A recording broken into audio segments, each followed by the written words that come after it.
ដល់ណាអភិវឌ្ឍនៅទីនោះលោកគួចចម្រើនរៀបចំកែលម្អច្រាំងស្ទឹងប្រែកថ្នោតគួរឲ្យទាក់ទាញអភិបាលខេត្តកណ្ដាលលោកគួចចម្រើនបានដឹកនាំមន្ត្រីជំនាញពាក់ព័ន្ធនិងមន្ត្រីបច្ចេកទេសចុះពិនិត្យវត្តភាពដំណើរការសាងសង់កែលម្អច្រាំងស្ទឹងប្រែកថ្នោតក្នុងសង្កាត់តាខ្មៅក្រុងតាខ្មៅកាលរសៀលថ្ងៃទី8ខែមករាឆ្នាំ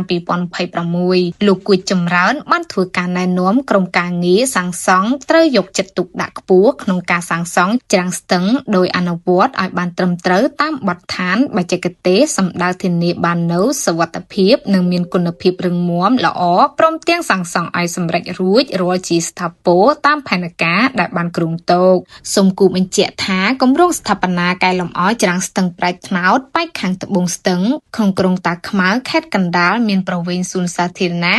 590ម៉ែត្រនិងគ្រឿងបង្គុំថ្មីប្រវែង450ម៉ែត្រក្នុងនោះបានរៀបចំចំនួន3ថ្នាក់បើតាមរដ្ឋបាលខេត្តកណ្ដាលគម្រោងនេះក្រុងនឹងបញ្ចប់ការសាងសង់ 100% នៅចុងឆ្នាំ2026ខាងមុខនេះ